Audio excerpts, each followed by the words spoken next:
খারাপ স্ত্রীর তিনটা লক্ষণ দেখলে বুঝবেন সে খারাপ, এবং তাফসীরের কিতাবের মধ্যেও এই কথাগুলো এসেছে। এর মধ্যে এক নম্বর হচ্ছে যিনি হান্নানা বলা হয়েছে, অর্থাৎ এমন মহিলা যারা স্বামীর বাড়িকে খুব ছোট করে দেখে, তুচ্ছ তাচ্ছিল্য করে।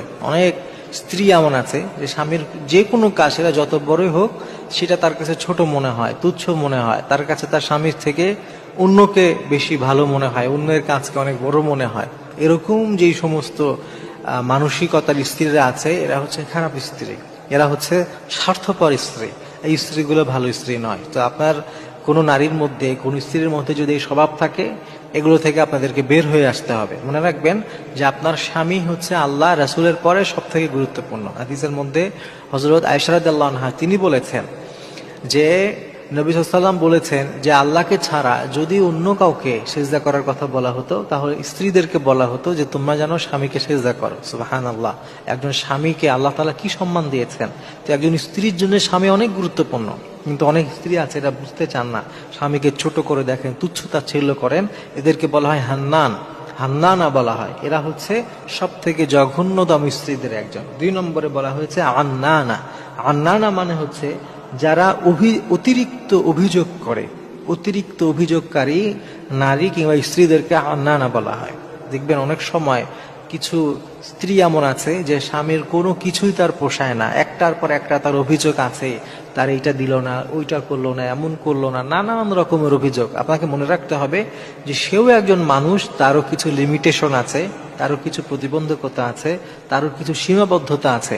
সবকিছু চাইলেই এক মুহূর্তে সম্ভব না। অনেক নারী এমন আছে, না বুঝে কি করে, সে দেখে যে তার এক বান্ধবীর বিয়ে হয়েছে, সে তো অমুক জায়গায় এমন ভাবে আছে, কিন্তু আমি কেন নাই।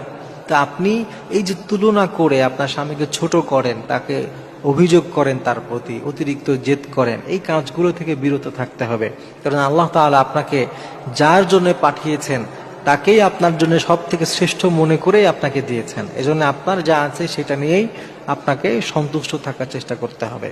এরপরে 3 নম্বরে অতিরিক্ত লোভী নারী, যেই নারীটা অতিরিক্ত লোভ করে, এই নারী জঘন্যতম স্ত্রীদের একজন। মনে রাখবেন যে পৃথিবীতে যারা অতিরিক্ত লোভ করে, এরা জীবনে সুখী হতে পারে না।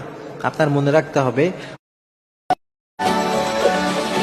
একবার অন্তরে ঢুকে যায়, মনের মধ্যে চলে আসে, গোটা দুনিয়া আপনার পায়ের কাছে থাকলেও আপনি সন্তুষ্ট হবেন না।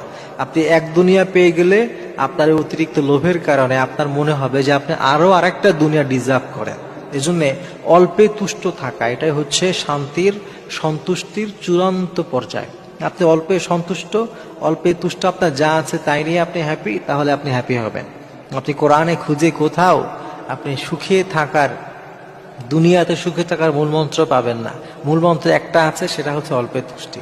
আপনি যত আপনার যা আছে সেটা নিয়ে সন্তুষ্ট থাকবেন, ততই আপনি সুখী থাকবেন। আর যখন অতিরিক্ত লোভ করতে থাকবেন, আপনার যাই দেওয়া হোক না কেন, আপনার আরো চাই মনে হবে। তখন আল্লাহ তাআলা এর জন্যই তো বলেছেন সূরা আলহাকুমুত তাকাসুর হাত্তা যুরতুমুল মাকাবির। আল্লাহ বলছেন যে কবরের মাটি এদের অন্তরের মধ্যে ঢুকানোর পর্যন্ত এরা সন্তুষ্ট হবে না। এই জন্য অতিরিক্ত লোভ থেকে বেঁচে থাকতে হবে। তো যাদের অতিরিক্ত লোভ আছে, যারা স্বামীকে ছোট করে দেখে এবং যারা অতিরিক্ত জেদ করে, অতিরিক্ত স্বামীর ব্যাপারে অভিযোগ করে, এই 3 শ্রেণীর নারী, এই 3 শ্রেণীর স্ত্রীরা হচ্ছে নিকৃষ্ট স্ত্রী। তো আপনার মধ্যে এই ধরনের কোনো বিষয় থাকলে সেটা থেকে বের হয়ে আসতে হবে।